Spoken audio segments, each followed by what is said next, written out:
Kakinada SEZ బాధితులపై సీఎంకు యనమల లేఖ. KV రావుపై ఆయన చేస్తున్నది ఏదో తక్కువ ధరకే సెజ్లో కాజేశారని. అసలు ఇదే ఈ ట్విస్ట్ ఏంటి? కేవీ రావు ఏదో ఇక్కడ గన్న పెట్టారు, నన్ను బెదిరించారు అని ఆయన ఒక పక్క చెప్తుంటే, వర్మ ఈ విషయం మనం చాలాసార్లు చర్చించాము. నేను మీకు చెప్పాను, ఇందులో అందరూ గుమ్మడికాయంత ముత్యాలని ఎవరైనా తక్కువ కాదు. వైఎస్ రాజశేఖర రెడ్డి ఎప్పుడైతే ఆ సెజ్జులు అవి తెచ్చాడో ఆ సమయంలోనే దాని మీద తీవ్రమైన ఉద్యమం జరిగింది.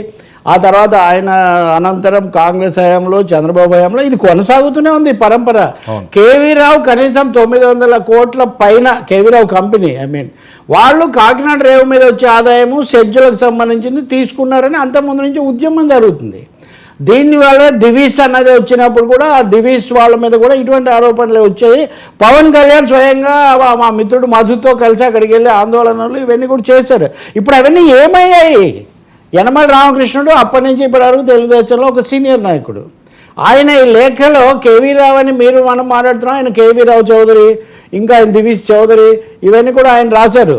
ఇప్పుడు ఆయన అలా రాశారు కాబట్టి ఆయన విమర్శిస్తున్న తెలుగుదేశం వ్యాఖ్యాతలు యనమల రామకృష్ణుడు యాదవ్ అని వాళ్ళు రాస్తున్నారు. ఈ కుల పంచాయతీ ఏంటండి? ఇది ఎక్కడి నుంచి కుల పంచాయతీలు ఇవన్నీ ఎందుకు వస్తున్నాయో, ఎలా వస్తున్నాయో కూడా అర్థం కానీ, అంటే ఎక్కడికెక్కడికో హైజాక్ చేస్తున్నారు. మీరు అడిగిన దానికి వస్తే కాకినాడ రేవులో తప్పకుండా 2 కార్పొరేట్ హౌస్లే. ఇది చూడండి, యాంకరేజ్ పోర్ట్ మూసివేత ప్రయత్నాలను అడ్డుకుందామని కాకినాడలో ఉన్న కార్మిక సంఘాలని, ఇది వైసీపీ కాదు, టీడీపీ కాదు, 20,000 మంది బతుకుతున్నారు, అన్ని దశల్లో డబ్బులు తీసుకుంటున్నారు, ఇప్పుడైనా మళ్ళీ కాపాడకుండా తీసుకుపోతున్నారని వాళ్ళ అంత గగ్గోలు కార్మికులకు చాలా ఆందోళన వచ్చింది. కరోనాలో కూడా మేము ఈ రేవుని నమ్ముకొని పోర్టు నమ్ముకొని బతికాము. రెండో డీప్ సీ పోర్ట్ వేరు, యాంకరేజ్ పోర్ట్ వేరు, అది కూడా రాశాడు యనమల రామకృష్ణుడు. సో ఆయన ఏమంటారు, కేవీ రావు కూడా 2,000 ఎకరాల భూమి అనధికారికంగా తీసుకున్నారు, వాళ్ళకు పరిహారం ఇవ్వలేదు, అది నిజం. మీరు పైగా వీళ్ళ భూములే తాకట్టు పెట్టి, వీళ్ళ పత్రాలే తాకట్టు పెట్టి అప్పులు తెచ్చుకున్నారు. ఇంకా కాకినాడ రేవు మీద, యాంకరేజ్ పోర్టు మీద వచ్చిన ఆదాయం అదేం పంచుకున్నది ఏం లేదు. 22 పైసలు ప్రభుత్వానికి అండి, 78 పైసలు ఆ వాళ్ళకండి. మీరు చూడండి, యాంకరేజ్ పోర్టు కట్టిందేమో ప్రజల సహజంగా ఉన్న రేవు కూడా ఎప్పటి నుంచో. కాబట్టి దీని మీద యనమల ఏమంటాడంటే పరిహారం ఇప్పించండి అని. మనం కేవలం కేవీ అంటే మీరు చూస్తున్నారు కదా, కేవీ రావు బాధితుడు ఎంత డ్రామాటిక్గా అంటే పవన్ కళ్యాణ్ గారు వెళ్ళి పట్టుకున్న రోజే కేవీ గారు కంప్లైంట్ ఇవ్వటం, అంతమంది ఇవ్వకూడదా? నిజానికి ప్రభుత్వం వచ్చి 6 నెలలు అయింది కదా. ఈ సీక్వెన్స్ కనుక మీరు చూస్తే చాలా చక్కటి స్క్రిప్ట్ లాగా 1 by 1, దీంట్లో ఎవరిని సమర్థించాల్సిన అవసరం లేదు. ద్వారంపూడి చంద్రశేఖర్ రెడ్డి కూడా మీడియాని పిలిచి మరి మా బ్రదరు బియ్యం వ్యాపారం చేస్తున్నాడు, అసలు ఈ రేవు కావాలని పెంచాం మనము, ఈ పెంచిన దాన్ని మీరు రేవుని దెబ్బతీయకండి అని ఆయన కూడా అంటున్నాడు. ఇప్పుడు మీరు ఒకటి మాట్లాడితే ఏదో ఎగదీస్తే ఆ హత్య, దిగదీస్తే ఈ హత్య అన్నట్టుగా మీరు ఎటు మాట్లాడకూడదు అనమాట. ఇటువైపు ఉంటే కేవీ రావు గురించే మాట్లాడాలి, అటువైపు ఉంటే అది అసలు.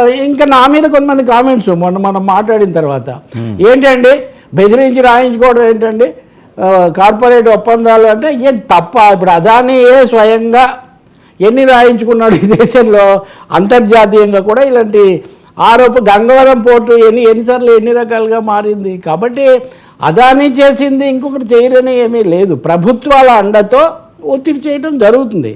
కానీ మనం ఇందులో ఏ ఒక్కరి పక్షం తీసుకోవాల్సిన అవసరం లేదు, మనం ప్రజల పక్షం ఉండాలి. కాకినాడ రేవు ఆడిటింగ్ తప్పు జరిగింది కాబట్టి బ్లాక్ మెయిల్ చేశారన్నారు. ఆడిటింగ్ రిపోర్ట్ బయట పెట్టండి. ఓకే, ఆడిటింగ్ రిపోర్ట్ బయట పెట్టండి. అప్పటి నుంచి ఇప్పటివరకు జరిగిన సంవత్సరం వారీగా ఈ సంవత్సరం ఇంత ఆదాయం వచ్చింది, ఇలా ఉందని చెప్పండి. అలాగే రేషన్ బియ్యం సిట్టు, మీకే సందేహం ఏంటి సార్? సిట్టు మార్చేశారంటే ఇంక ఇప్పట్లో తేలదు. ఇప్పుడు తిరుపతి లడ్డు గురించి ఒక్క మాట కూడా వినపడదు. కొన్ని రోజులు గోవింద నామస్మరణ కూడా ఆపేసి లడ్డు నామస్మరణ చేశారు వీళ్ళంతా. ఇప్పుడు ఏమైంది? పోతుంది. ఇంకా అంత మధ్యలో ఇంకోటి డ్రగ్స్, ఎప్పటికప్పుడు ఏదో ఒక టాపిక్. యనమల రామకృష్ణుడు మీరు ఇంకొకరు అంటే వాళ్ళని ఏదైనా ఉద్దేశాలు ఆపాదించవచ్చు. అంత సీనియర్ మోస్ట్ తెలుగుదేశం నాయకుడు బహిరంగంగా లేఖ రాసి ఆ మీడియాలో అంతా కూడా అది ప్రముఖంగా వస్తే ఆయనకు కూడా ఏమండి మా ఈ కులం మీదైనా మీ దృష్టి అయినా ఆయన మీద కూడా కామెంట్స్. అంటే ఆంధ్రప్రదేశ్ రాజకీయాలు ఎక్కడి నుంచి ఎక్కడికి పోతున్నాయి, ఎలా పక్కదో పడుతున్నాయి, చాలా ఆశ్చర్యమే కాదు ఆందోళన కూడా కలుగుతుంది. Real issues are hijacked.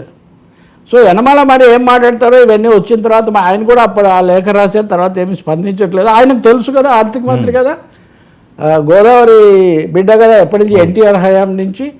కాబట్టి ఆయన బయటపెట్టమనండి.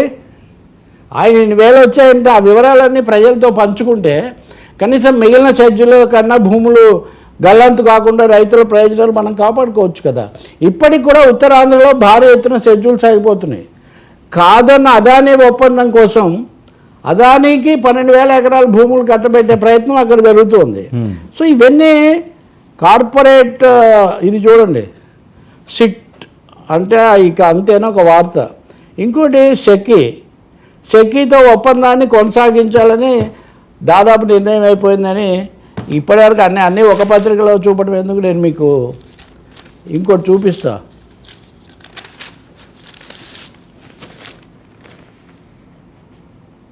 AP discoms to go ahead with SECI deal.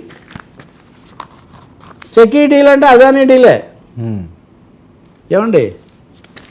ఈ పైది కనుక మీరు చూస్తే AP government reconstitute SIT probing PDS rice scam amid allegations against members. అన్ని సందేహాలు, అనుమానాలు, వివాదాలు తప్ప ఇంకేమీ మిగలట్లేదు. అదాని మీద అన్నీ వచ్చిన తర్వాత గత హయాంలో జరిగాయని మీరు దాన్ని ఎందుకు కొనసాగిస్తున్నారు? కనీసం సస్పెన్షన్లు కూడా పెట్టలేదు. కాబట్టి యనమల రామకృష్ణుడు కనీసం మీ పార్టీకి చెందిన నాకు ఎవరో మిత్రుడు ఒక మాట చెప్పాడు, చంద్రబాబు నాయుడు చాలా సీనియర్ మోస్ట్, కానీ ఆయన్ను కూడా ఒక నిమిషం ఆపి మాట్లాడగలిగినంత పట్టు ఎవరికైనా సీనియారిటీ ఉందంటే అది యనమల రామకృష్ణుడికి ఒక్కడికే.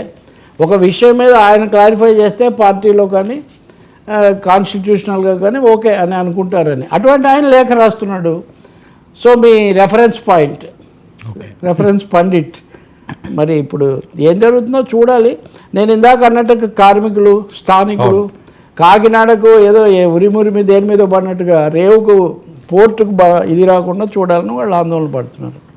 Very serious issue. దీన్ని వైసీపీ వాళ్ళు కూడా మాట్లాడరు. It is not YCP, it is not TDP, it is AP.